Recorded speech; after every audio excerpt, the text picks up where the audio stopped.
estamos reunidos Javier y un servidor, amordazados en este momento histórico por el hermano virus, y nos encontramos en la exposición La pintora palabra, que es parte de mi obsesión muchos años.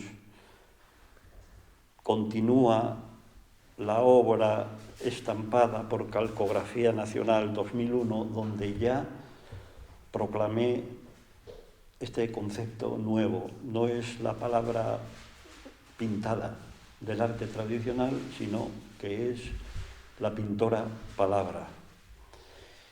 Bien, quiero agradecer en primer lugar a Guillermo de Osma, historiador de arte, galerista, que, en fin, me ha dado esta oportunidad, resuena unidad, oportunidad, para mostrar esta nueva serie que ha nacido como iniciativa en la galería, y me parece un acierto la presentación, el formato.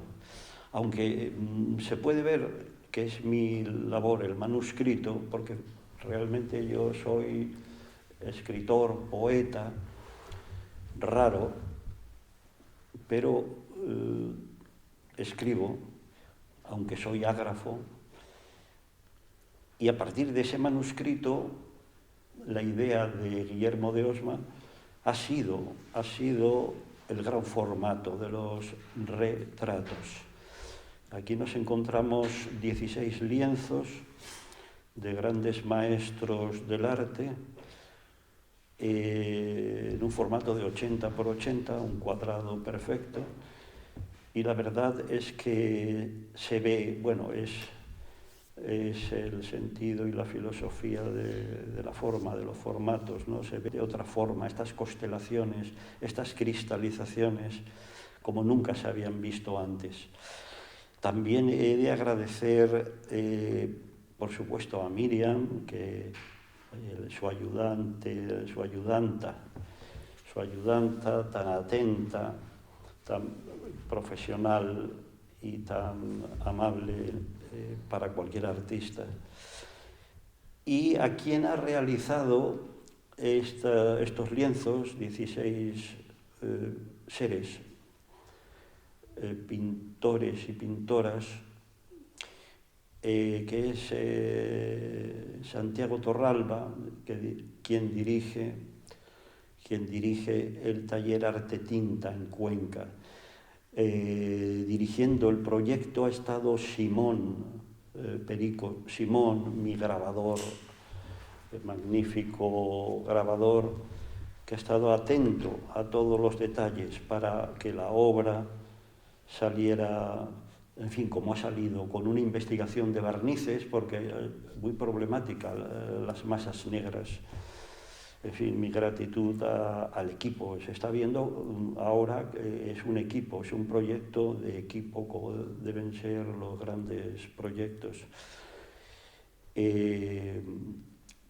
También, por supuesto, como no, a Javier aquí presente, mi gratitud por toda la atención, la investigación que está haciendo en torno a mi trabajo, su magnífico texto en el catálogo, y a Juan Antonio González de la Fuente, Tono, que ha hecho también un texto importante en el catálogo. En fin, gracias, y siempre finalizo dando gracias a la gracia, porque para mí todo esto es un milagro, es la providencia que nos ha reunido en esta galería. Gracias a la gracia. Bueno, pues en segundo lugar, por seguir un poco sí, esta partida conjunta, donde hemos hecho casi esa inversión Me sumo a los agradecimientos que ha hecho Eduardo y por supuesto a su... En concreto ahora me toca agradecerle a él la confianza por estar aquí. Al final yo en esta circunstancia me considero básicamente cumplir dos papeles, el de portavoz y el de silenciario. El de silenciario porque creo que desde que empecé a trabajar su obra mi actividad ha sido recordar y reivindicar el silencio, ¿no? Defender un poco el silencio en el que está enmarcado y en el que está enunciada esa obra. De ahí ese concepto de silenciarios, ¿no? De los miembros de la corte que estaban encargados de guardar el silencio cuando el emperador hablaba o cuando el poeta hablaba. Y por otro lado, portavoz, aunque portavoz no es una palabra que me guste, ¿no? Exactamente, a lo mejor transmisor... Mensajero, ya sabes. O mensajero de las voces, ojalá buen mensajero, ¿no? Del mensajero del mensajero. Y de los otros autores e intérpretes que a lo largo de ya casi 50 años han leído la obra de Scala, ¿no? O sea, habría muchísimas personas que podrían estar hoy aquí. Yo intentaré pues transmitir varias de esas ideas y los iremos comentando al hilo de precisamente porque muchos de ellos aparecen en estas claves y ofreciendo esas claves. Sí, estamos además, muy importante la presentación del libro Retratos, Claves, Libros de la Resistencia, que considero que más que un libro es un archivo,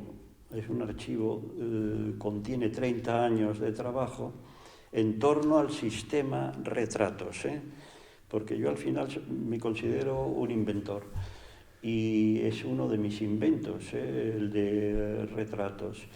Edmundo Garrido, el editor, poeta, ingeniero, ha tenido a bien, con mucho trabajo, porque es un libro que, en fin, hemos estado trabajando también estos meses para realizar la edición, pues ha abierto la puerta en su magnífica y por humilde editorial y nos encontramos con este volumen que contiene todas estas reflexiones.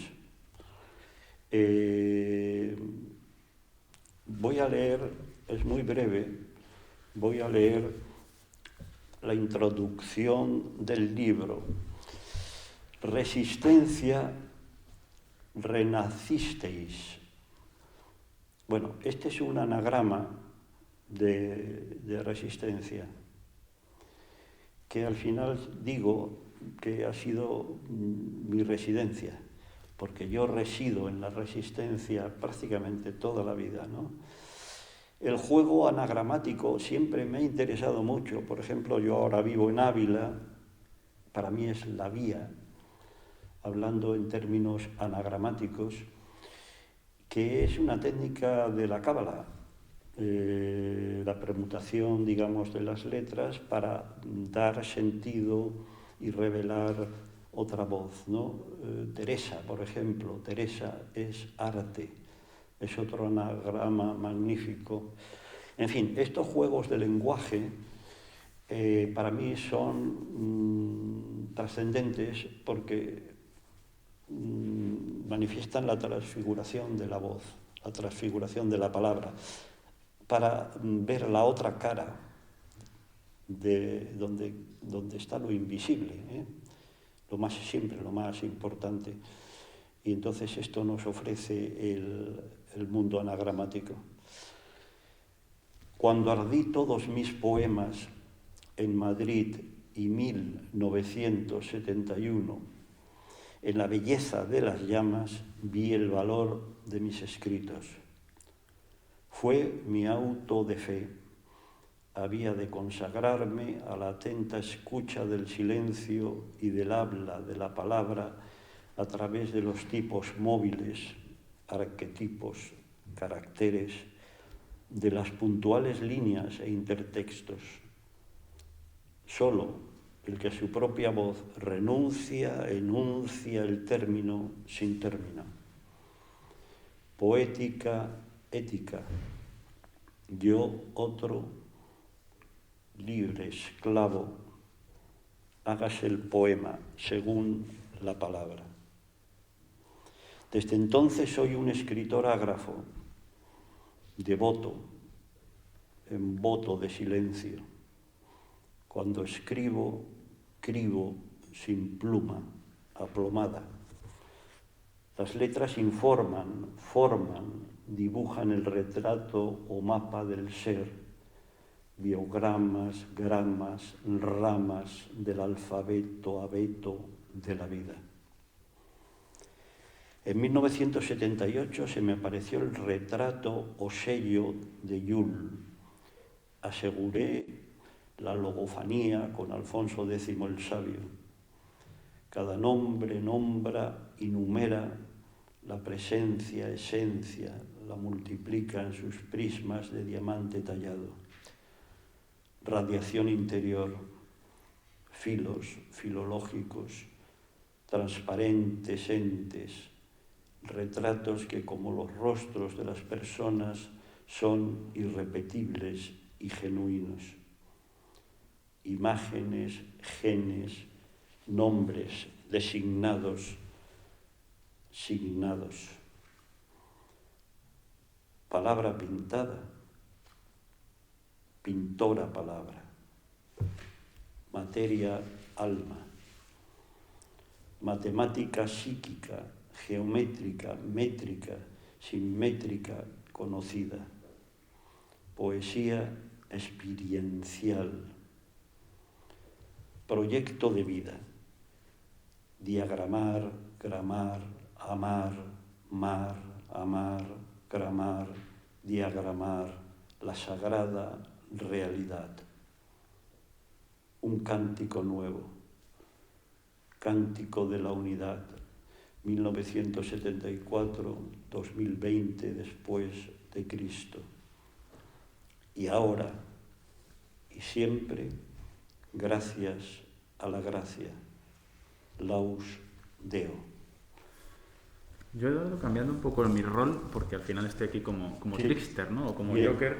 Sí. Sí quería, casi como entrevistador, que desarrollases un poco por qué el proyecto al final se pone en correspondencia como un trayecto desde el de Calcografía Nacional y cómo aquel al final es una presentación sobre todo de retratos y este es especialmente un archivo, como has comentado. De hecho me parece muy valiente por parte del editor del Mundo Garrido en estos libros de la Resistencia que tanto nos gustan en su manera de deseditados, minimalistas, que se haya alejado esta opción con una documentación que es lo verdaderamente la parte que más ocupa del libro, ¿no? Con las imágenes. Sí. No sé, o sea, al final es para mi papel, por ejemplo, de investigador y de todos los que te leemos, es el libro que se espejea, ¿no? Con el de Calcografía Nacional de 2001. Sí, y de hecho contiene mi texto de Calcografía Nacional, el texto de Ignacio Gómez de Liaño, que es precioso, el texto de Javier de Blas, o sea, contiene catálogos y por supuesto fotografías de exposiciones, en este caso, por ejemplo, lo que desató esta exposición que se realizó en el Círculo Bellas Artes, en Alcalá de Henares, en el Festival de la Palabra, luego fue a Cuba, estuvo en el Centro Pablo de la Torriente Brau, luego estuvo en Milán, en el Instituto Cervantes, y por supuesto luego ha ido a través de las colectivas, el caso de la poesía hispánica, esta gran exposición de la poesía experimental española. Estos retratos han recorrido el mundo, Asia, América, África, en fin, pues contiene sobre todo las exposiciones individuales, ¿no? Porque las colectivas habría sido un volumen gigantesco, ¿no? Y al final sí es interesante, Felipe Muriel, que es el profesor el que más citaremos aquí, porque desde mi punto de vista es quien mejor ha estudiado la obra. Una gran de Eduardo. tesis, sí, gran trabajo. Trabajó toda tu obra gráfica principalmente, pero ya a partir de y aquí tenemos una culminación, ¿no? Sí, en esta galería. sí. ¿Se puede decir que en este siglo XXI hay una proyección, una expansión de los retratos que se salen del formato libro, ¿no? Intentando inventar cada vez? Sí, sí. Bueno, son juegos, cambios de escala, como mi propio nombre indica, ¿no? Entonces, esto que estamos viendo en este momento, 80 por 80, es poesía arquitectura, son planos. El manuscrito que está a la entrada indican que mañana pueden ser grandes murales gigantes, para ser en edificios, incorporados a edificios, de la misma forma que pueden ser pavimentos. Me ha interesado muchísimo. Bueno, es un poco mi fiebre de la totalidad.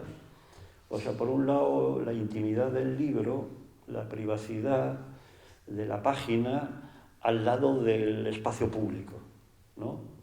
Que no hay contradicción en el fondo. Pienso que siempre el problema existe en los contenidos. Si realmente los contenidos son poderosos y significativos, funcionan en cualquier soporte. De hecho, he trabajado en acero corten, en alabastro, hasta en una piedra gigante, en una roca de Gredos, la Sierra de Gredos, en Hoyo Casero.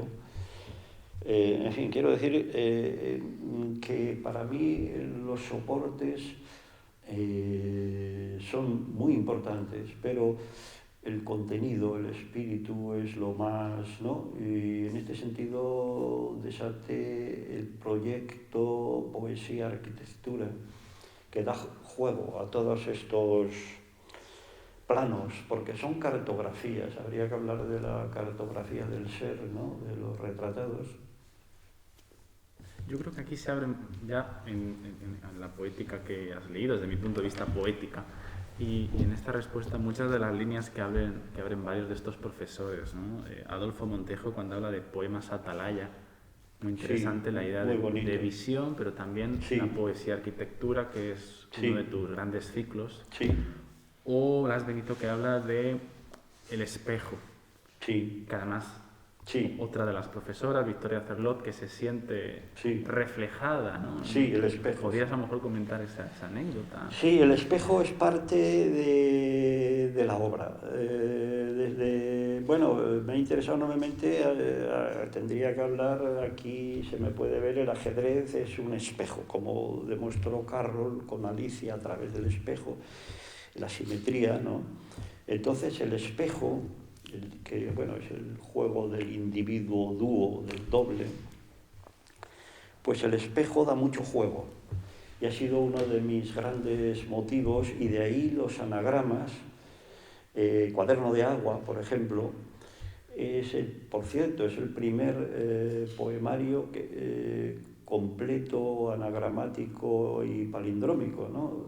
Editado en Frente al sepulcro de Ramón Llull, porque era otro gran cabalista, su Ars Magna, bueno, la Ars Combinatoria de Leibniz, que toma de Ramón Llull. Él era cabalista, como no, y sabía los secretos de la permutatoria y de la Ars Combinatoria. Bien, pues entonces cuando descubrí el tema de los palíndromos y anagramas, entendí que era escritura sagrada y que hasta la fecha era un juego de ingenios.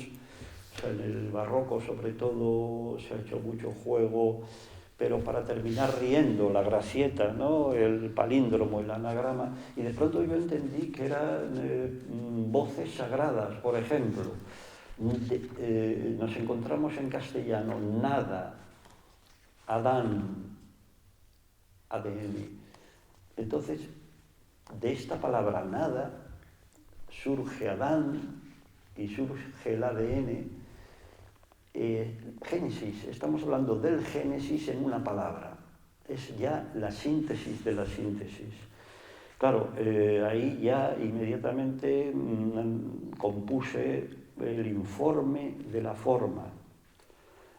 la columna, en fin, del ADN de la vida, que son proyectos que han estado en torno al Reina Sofía, al Museo Reina Sofía. Se expuso en Poemas Edificios, se publicó, y se hizo una pieza imposible de 8 metros en serigrafía, de 8 piezas, 8 hojas de 1 metro cada una, en fin, como una gran columna, ¿no?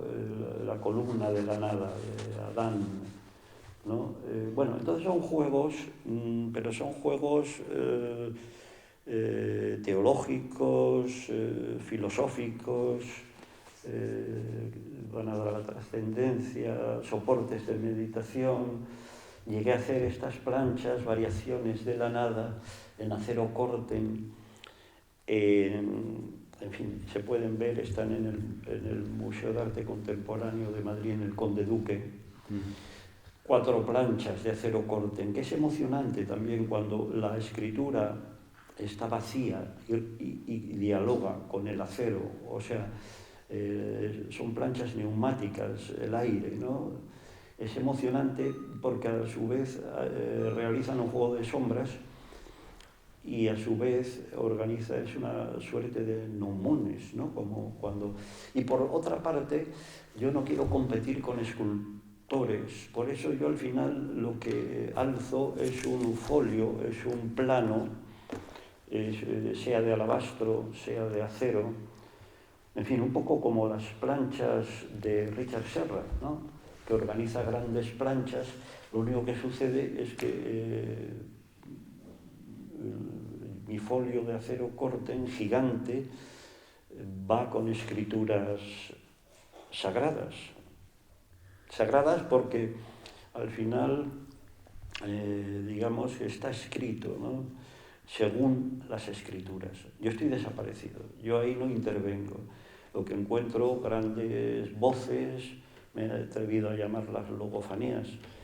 Y ahí es maravilloso ver lo que sucede con un término que hemos mal usado y que de pronto se libera de esta servidumbre y que a su vez contiene otras palabras invisibles, interiores, dentro de la propia palabra. Bueno, es maravilloso el trabajo cuando te apartas y desapareces y escuchas el vocablo, ¿no? Es interesante, hemos citado a Richard Serra y antes en Brancus, estos autores que intervienen en el espacio, en Brancus de una manera más cercana a ti por la idea de sacralidad. Quizás lo que más choque, y es equivocadamente, la relación que también hace precisamente en su trabajo Victoria Cirlot, el don del nombre, el juego y la mística enlazados. Cuando nosotros nos conocimos en Alcalá, precisamente la ponencia que impartí, la primera vez que me escuchaste, era el juego de la ascesis. Sí. Y esto habría que a lo mejor de desarrollar un poquito por qué no son contradictorios y cómo en el ajedrez es justamente donde mejor se percibe este sincretismo, esta unidad. Sí, no, el ajedrez es un juego sagrado, consagrado por todas las culturas, en fin, milenario, y el juego siempre ha sido sagrado. Bueno, esto ya René Guénon lo ha manifestado y otros, Huizinga, el Homo Ludens, ¿no? Y el hombre realmente, y más el creador, es un jugador, que al final combina sonidos, combina colores, combina palabras, está en la combinatoria, ¿no? Es un gran jugador. Pero claro, el juego es lo más, como dijo Huizinga, es lo más serio y lo más solemne que tiene el hombre, ¿no? Entonces no es esta cosa frívola del juego profano, del juego tonto, vamos a decir, sino que es esto, ¿no? Wittgenstein, los juegos del lenguaje, por ejemplo, qué decir, ¿no? O sea, estamos hablando de algo muy profundo, ¿eh? Y por supuesto la mística, ¿no? la escritura cifrada, todo el tema de la cábala, Abulafia, ¿no? Tiene grandes zonas donde habla de este juego combinatorio, ¿no? Para llegar a la revelación. Claro, y por seguir por ahí, al final, en los distintos autores hablan de figuras fundamentales en tu trayectoria, porque tú siempre has insistido en que no te miren desde la perspectiva de la poesía experimental, o como queramos llamarla, del siglo XX, ¿no? Sino anteceder, porque al final todos estos juegos herméticos visuales están en Grecia y por supuesto en la tradición medieval, la tradición hermética. Se cita a Rabanomauro, se cita a Abraham Abulafia, a Giordano Bruno. Giordano Bruno, sí. Por enlazar, porque tiene mucha conexión, catálogo con libro, nuestro compañero Juan Antonio González Fuentes ya en su segundo párrafo indica algo clave, ¿no? Para ti, que has insistido mucho. Y le quiero citar con sus palabras. Sí, sí. No es infrecuente intentar clasificar la poética de autores de la estirpe de Eduardo Scala empleando términos como visual, objetual, letrista, espacialista. Has indicado muchas veces que cuando tú llegas a alguna de estas invenciones no conoces todavía los trabajos del letrismo, ¿no? Sí. Y continúo. Y al hacerlo, muchos de estos autores, incluyendo por supuesto al propio Eduardo, quedan en el mejor de los casos confundidos, insatisfechos e incluso contrariados, pues consideran casi siempre con razón que su trabajo se escapa, como el agua del mar en un puño cerrado, a la estricta estabulación bajo conceptos y premisas tan limitados y a la vez tan delimitadores.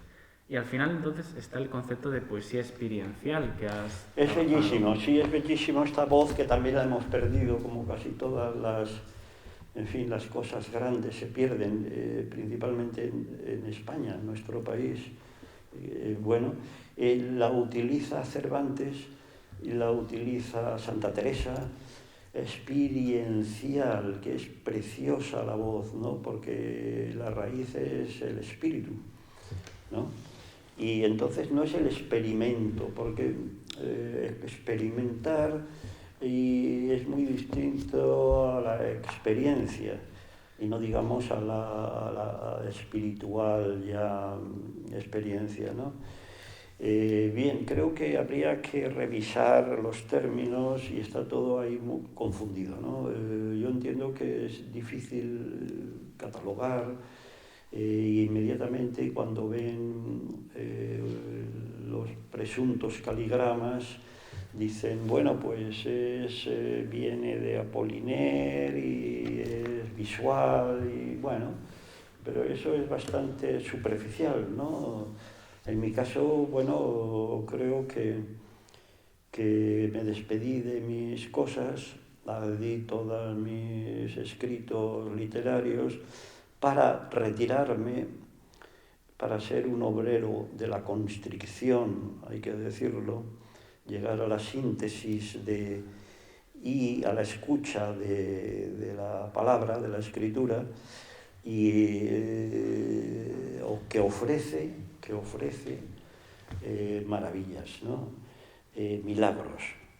Me atrevo a decir que esto al final es lo que he ido durante muchos años encontrando, grandes hallazgos que además resuelven temas del campo de la psicología, en el campo de la teología, de la mística, que dan bastante, en fin, son simplezas, porque al final lo que trabajo son simplezas, pero claro, complejísimas, como buenas simplezas, ¿no? De hecho, muchos de los vanguardistas en sus textos teóricos, en sus relatos, en el fondo, para poder sostener su obra, hablan de la alquimia lingüística, pero creo que al final se ha quedado muchas veces en juegos y en matar al padre, ¿no? Por decirlo de algún modo, antes que en este proyecto en el que, como has dicho, más o menos la idea de poema-oración, Hugo Mujica, un amigo común y gran poeta también, el poema como plegaria. Plegaria, esto es, plegaria. Y de hecho, perdona, quería enlazar, ¿no? Porque al final son caminos de perfección o caminos de percepción. Este es un hallazgo tuyo, sí. Y Ignacio Gómez de Liaño ha sido quien mejor ha señalado. Es que estamos recorriendo con la mirada, somos nosotros mismos los que estamos atravesando esas líneas de fuerza, esas arquitecturas, dice Ignacio Gómez de Liaño en La escala de Eduardo Scala, en Retratos claves. No menos que los peldaños de una escala por la que los personajes retratados ascienden y descienden, y nosotros con ellos, del cielo a la tierra y de la tierra al cielo. Las páginas del libro, o las páginas aquí en formato de cuadro, son una sucesión de miradores desde los que se pueden contemplar grandes paisajes formados por nombres y otra idea clave, ¿no? Que son constelaciones o cristalizaciones, ¿no? Ajá. Catasterizaciones, podría ser. Sí, tú así lo has nombrado, sí. Pues así son, realmente es impresionante. Tiene mucho que ver con el fenómeno de la simetría, ¿no? La cristalización, la geometría sagrada en este caso, y son cartografías del ser. Por eso en esta exposición que presentamos 16 artistas, 8 mujeres, 8 hombres y viceversa, o sea, pero al final no hablamos del sexo, sino del seso. Hablamos de espíritus, de 16 espíritus, grandes maestros espirituales. Bueno, baste nombrar a Kandinsky, de lo espiritual en el arte, en fin, que han abierto líneas en el mundo del arte, entregados completamente a esta misión, porque han tenido esta misión los 16, ¿no? Y considero que son espíritus, son almas, mientras tanto vestidos de hombres y de mujeres, ¿no? Otra ilusión real, pero al final del final, ¿no? Ilusión. Y nos han dejado, bueno, pues estas constelaciones y estas obras para la humanidad, en fin, que nos sostienen, porque el arte, en fin, es uno de los pilares, la cultura del ser, ¿no? ¿Y cómo se leen estos poemas? Porque es una cuestión que realmente preocupa a veces por nuestra tendencia a enlazar literatura con lectura, una manera de... Me acuerdo justamente este marzo en la Universidad Nacional Autónoma de México, cuando en el Seminario de Literatura y Filosofía lo preguntaban. Sí. ¿Cómo se leen? Y entonces ahí abríamos la línea de una verdadera lectura silenciosa. Sí, son lecturas para interiorizar, que conectan con los, es muy curioso, con los yantras, los soportes de meditación tibetanos, mandalas, yantras, y los mantras. O sea, los mantras es una palabra repetitiva, ¿no?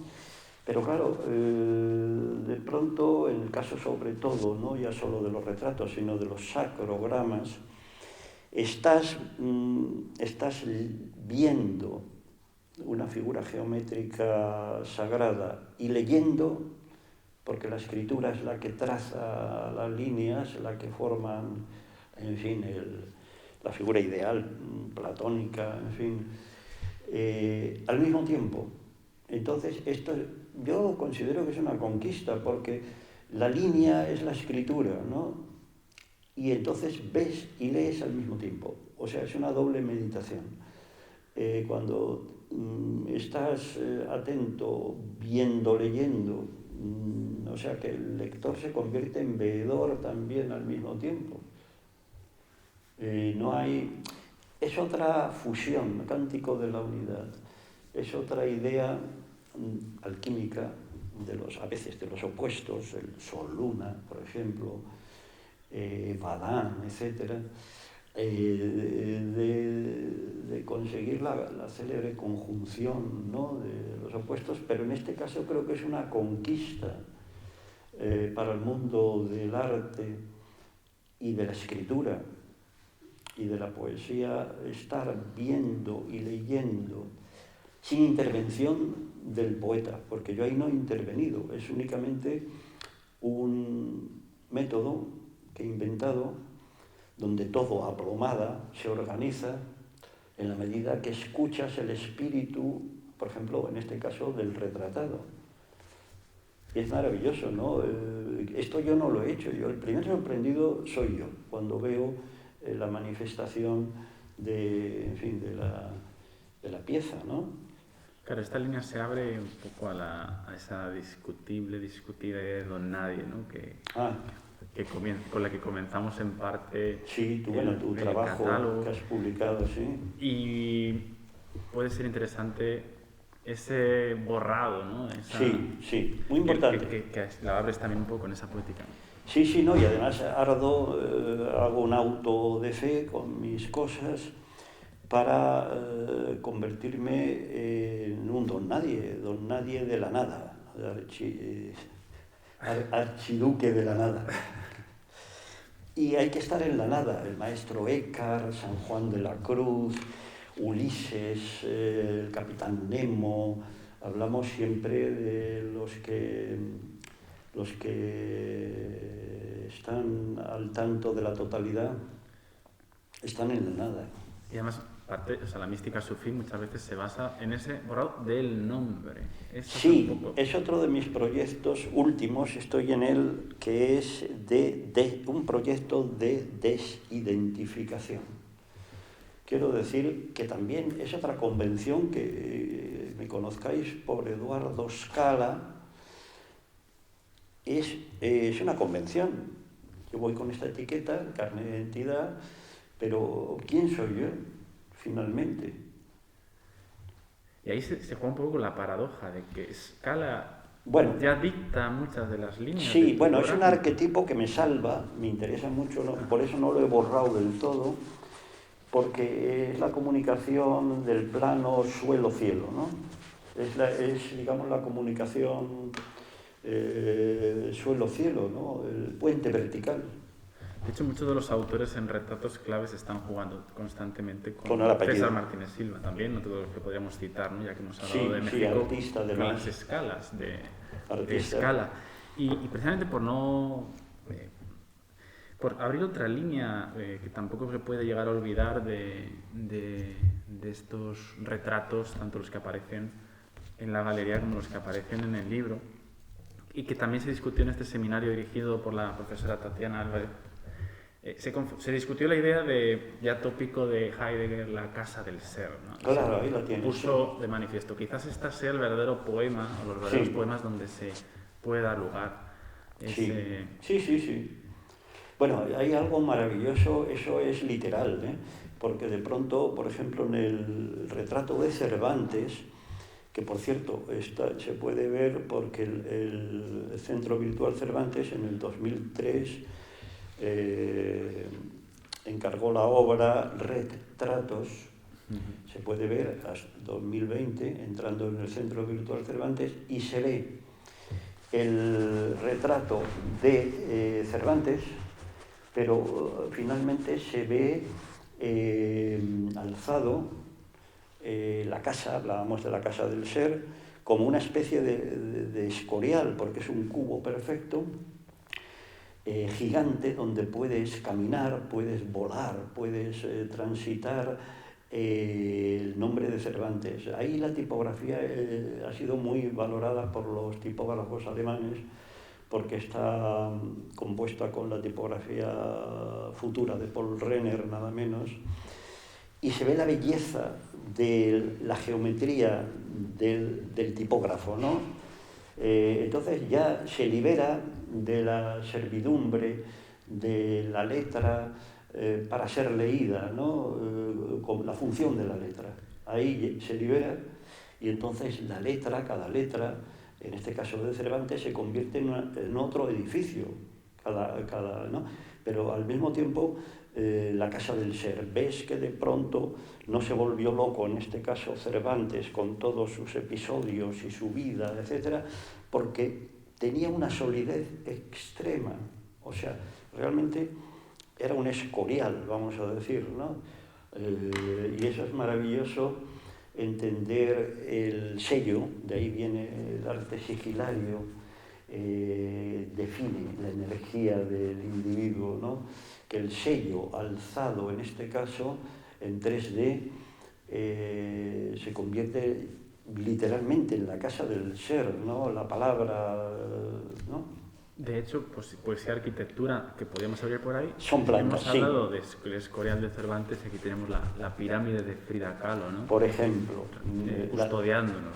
Claro. Qué mejor que un país como México para... Ahí está, que es muy inquietante todos los intertextos que han salido de Frida Kahlo que no son míos, porque hay que entender que yo no intervengo y no pongo, en el caso es muy inquietante y perfecto de Frida Kahlo, que aparece un intertexto que dice falo, y los planos acásicos, ¿no? Es una sacerdotisa, ya está clarísimo, es una gran sacerdotisa, con todo un destino, con un destino programado, que esto habría que hablar. Es que esto también, estos retratos también manifiestan la programación de los destinos. Bueno, todo esto es muy ambicioso, muy humilde. Retratos présagos, se podría decir. ¿Perdón? Retratos présagos, ¿no? Como sí, presagios. Son presagios. Bueno, son los mapas del ser. El caso de Rothko, ahí me he atrevido a poner el rojo Rothko, pero ahí se ve su caos y su triunfo al mismo tiempo en esa V, o el caso maravilloso del milagro de Lutero. Hace en el firmamento alemán, el sello de Lutero aparece en una línea Arastein, o sea, lo que es en alemán esto, el altar, y líneas más abajo aparece matrimonio. Él se casa con la monja, él era un monje. Organiza toda esta gran revolución de tal forma que el mapa, el nombre de Lutero, contiene estas dos líneas de fuerza de su vida, donde aparece que él va a estar en el altar, está consagrado, es sacerdote y al mismo tiempo se va a casar con la revolución que organizó, con su nueva iglesia. Bueno, ha sido utilizado por los luteranos con motivo del 500 aniversario y, por supuesto, yo feliz. Yo no he sido este retrato, pueden ustedes utilizarlo, y lo más interesante es que ellos decían, pero usted es un brujo, usted es un mago, ¿qué pasa? En el nombre de Lutero aparece el mapa, la cartografía de la vida de Lutero. Esto es emocionante, ¿no? Y aquí tenemos, por ejemplo, casos magníficos, ¿no? El caso de Joyce, ¿no? La semántica, el James en espejo, que aparece el Sema, ¿no? O el de Borges, el ojo. El ojo, o Alá en Lorca, porque al final aquí yo veo en el mapa de García Lorca que tiene Alá en el centro. Entonces me atrevo a decir que, claro, era un sufí, ¿no? Ebrio de divinidad, fue un sufí de Al-Ándalus. Y de hecho sus últimos poemas, el Diván de Tamarit, interesadísimo por todo el tema de las casidas y la poesía árabe.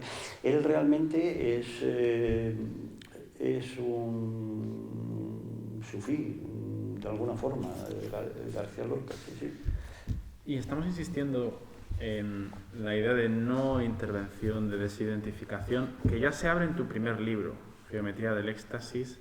Creo que es Gómez de Liaño quien dice, claro, es que este texto ya vale para todo ese cántico de la unidad, que a lo mejor sería interesante que lo leyésemos. Sí, cómo no, por favor. Es que es el manifiesto, vamos a decir, pero que es muy significativo porque va a trazar toda mi obra después de 40 años.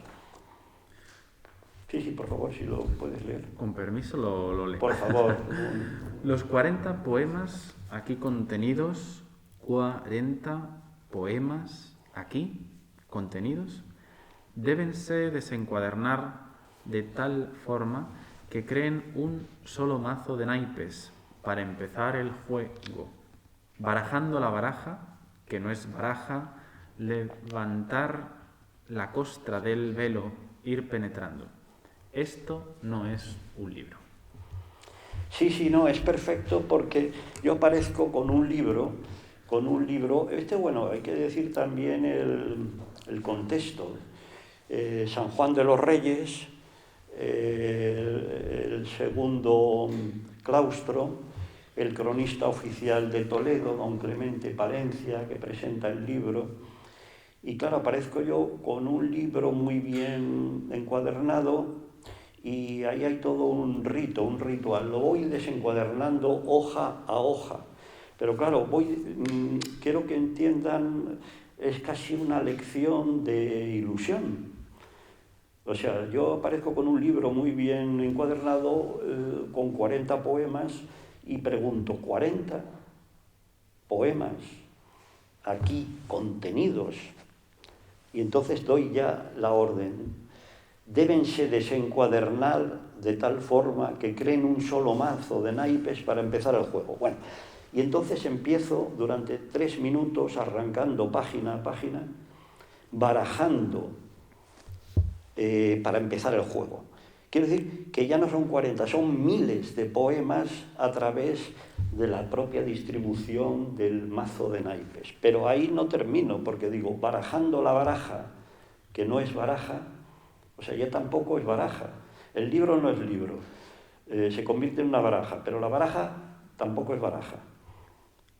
Pero ¿de qué se trata? De ir levantando la costra del velo, ir más allá, ¿no? Ir penetrando, ir adentrándose. De nuevo Heidegger, la idea de desvelar la aletheia. Que claro.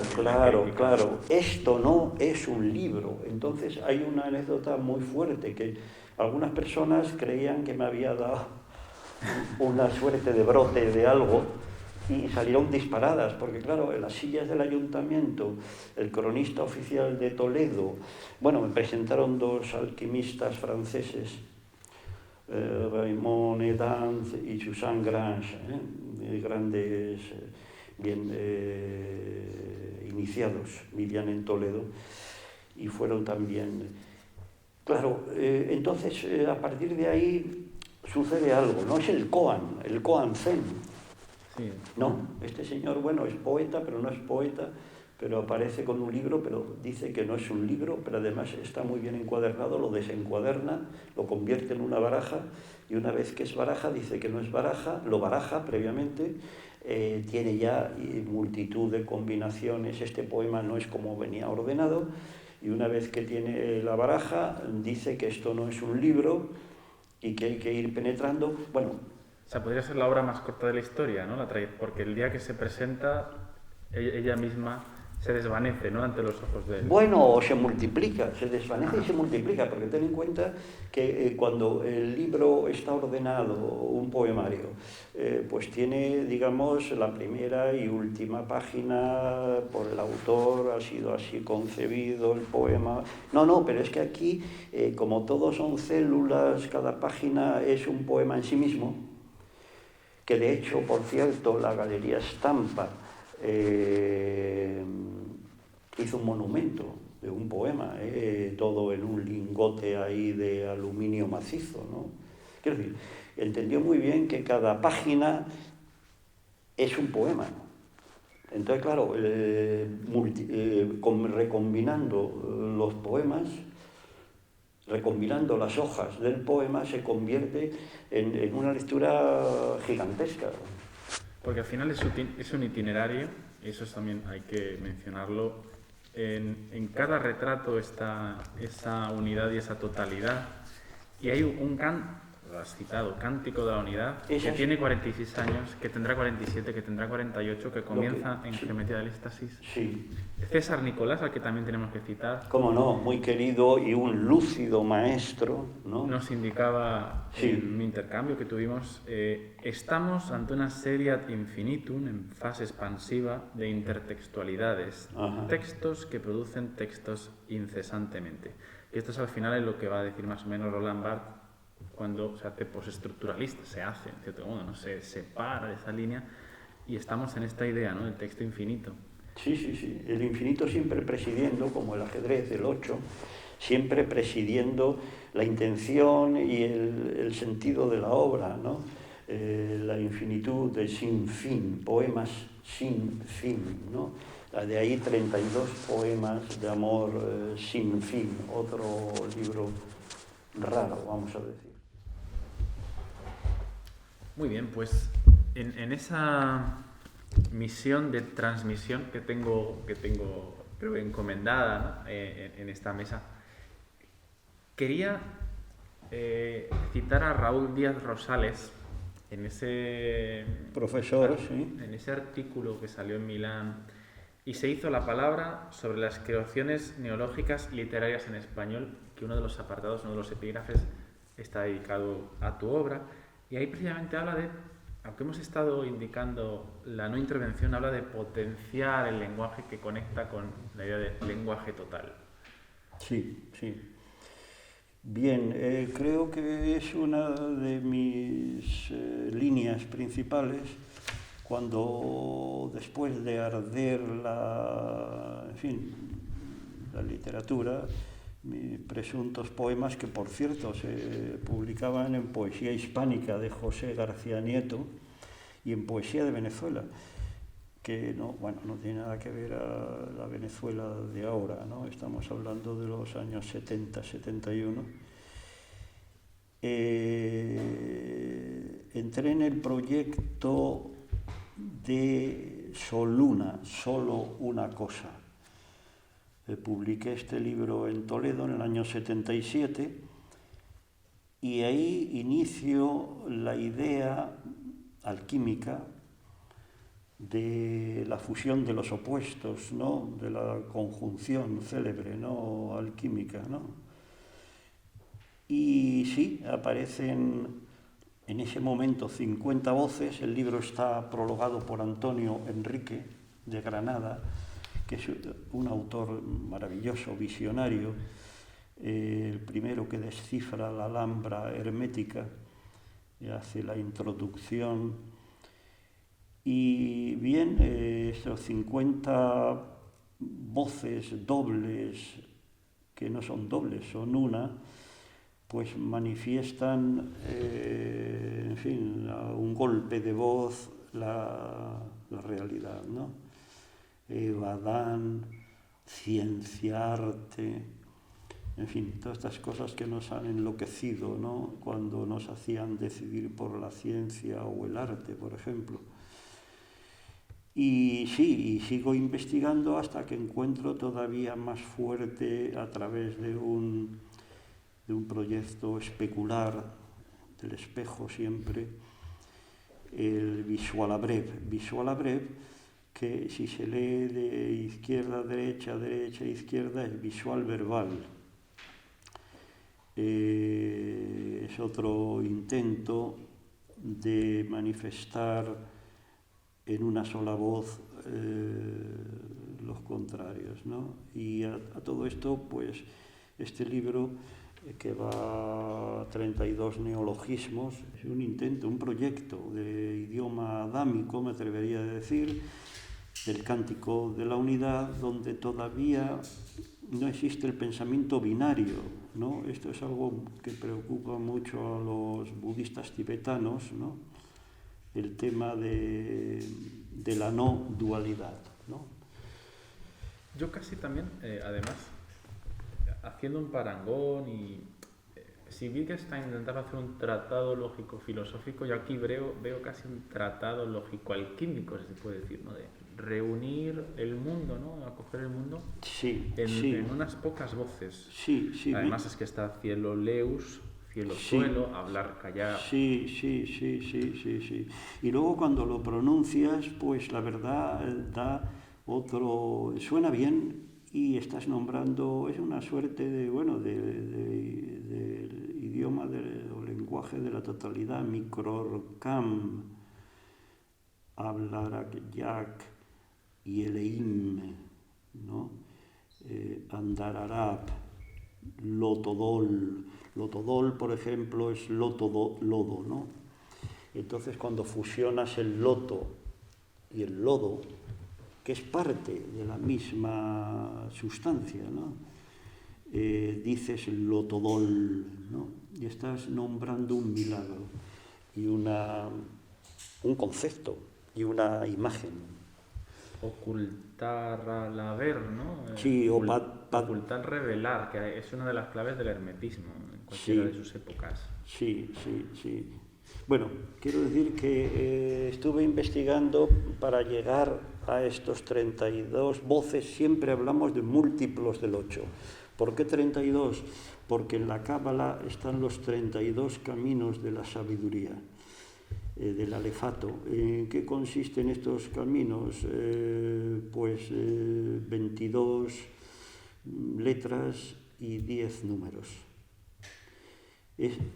Con estos caracteres, con estos símbolos, con estos signos, el mundo, está compuesto el mundo, la realidad, ¿no? Entonces, este 32 múltiplo del 8 es muy, muy significativo, que por otra parte son las piezas del ajedrez y que por otra parte son los 16 cuadros, otro múltiplo del 8, de la exposición. O sea, quiero decir que siempre me he fijado en la cifra, múltiplos del 8, que a su vez aluden a la idea de lo infinito, ¿no? No hemos hablado, si me permites, Javier, de la pintora Palabra, porque yo, aparte de vuestros magníficos textos del catálogo, yo he escrito una suerte de guía poético-filosófica para que se entendiera un poco mejor la obra, ¿no? Entonces, si me permites, voy a leer algunas líneas, ¿eh? Por supuesto, 64 líneas. Volvemos otra vez al 6 más 4, 10, 1, la unidad. Bueno, la creación es el acto denominativo, nativo. El nombre crea el mundo. Ser es ser nombrado. Los nombres son y están ligados a su función, unción. Biogramas, gramas, ramas del alfabeto, abeto de la vida. El creador crea. Mística del lenguaje. Ved los misterios del habla que escucha. La pintora Palabra no es la palabra pintada. Poética, ética. El poeta no existe. La voz advertida, vertida, ida, da de gracia el poema. Sincrogramas. Evadán. Individuo dúo. Hombres, mujeres, eres. Digo artista y no artisto. Digo ser. Digo que el ser no tiene sexo y sí seso, talento, misión. Digo arista, punta de lanza. Los grandes retratistas pintaron con óleo. Yo soy el no pintor. La fuente Scala de Martín Mayor colorea los retratos de cuerpo entero. Blanco sobre negro. Arquitecturas, plantas, entidades. La firmeza de los cuadrados con el movimiento de los nombres esbozan el todo. Cuadros esféricos, espejos negros de tinta blanca para la observación de la luz de los seres. Divinidad, humanidad, ad quadratum. Boda, oda de la simplicidad, complejidad. Artistas admirables, mirables, que nos miran. Sí, y artistas admirables que nos miran, creo que también quizás sea el momento de poder darle voz a una de las pocas, la única autora, ¿no?, que nos puede mirar en el marco de esta exposición, porque es muy interesante la conversación, ¿no? Sí, muy interesante. Es Esther Ferrer, la grande artista, ¿no? Esther Ferrer, que en este momento es la única que está en este plano, no ha pasado a la otra dimensión, Dios le guarde años todavía en este plano. Y cuando le envié, en fin, la noticia de que ella era la única representante, pues recibí este simpático y lúcido correo. Acabo de recibir el catálogo estupendo y me divierto pensando frente a los retratos qué aspecto de los artistas o de su trabajo te ha inspirado. Por lo que respecta al mío, me ha venido inmediatamente a la mente, valga la repetición, mi performance, recorrer un cuadrado de todas las formas posibles. A lo mejor es un error total, pero es lo que he pensado al ver la página. Y yo le respondo, no conocía tu performance, que ahora puedes titular y ojalá interpretar, recorrerme de todas las formas posibles. Querida Esther, 8 líneas componen y recorren tu nombre. Felicidades. En fin, creo que es la historia del arte, ¿no? Tomas un tema, lo retomas, lo reinterpretas, lo pasas, en fin, es el flujo incesante, ¿no?, del arte. Y las escalas, ¿no?, que ahora alcanzaría además el plano del cuerpo, de una de nuestras principales artistas vivas. Sí, muy importante su exposición, por ejemplo, magnífica, en el Reina, en el Retiro, ¿no? Maravillosa, la última monográfica suya, sí. Porque al final todo tanto los libros citados como otros hitos que a lo mejor no se da tiempo a desarrollar, Libro de Infinito, Ars de Job, están marcados, o sea, ese cántico de la unidad en el que se pueden incorporar y coparticipar otros artistas, ojalá Esther Ferrer, están marcados por la idea de la madre palabra. Otro de tus proyectos fundamentales. Sí, la madre palabra que en un momento me salvó la vida, ¿no? Porque la madre palabra, bueno, lo vimos en el Cervantes, cuando aparece una palabra, sobrevivid, y esta palabra esconde sobrevivid, revivid, vivid, vid, it. Nos encontramos con un himno, nos encontramos un imperativo ya a lo divino, que esconde la palabra sobrevivid. Es impresionante, ¿no?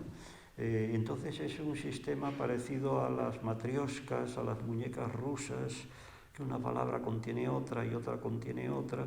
En fin, llevo 25 años haciendo entregas y espero este año terminar este libro, que es definitivo, ¿no? Porque al final, si el escritor hace silencio y en vez de usar la cáscara de la palabra escucha las voces interiores de la palabra invisibles, ve la onda de la palabra, pues encuentra el poema escrito maravilloso, ¿no? La resonancia, ¿no?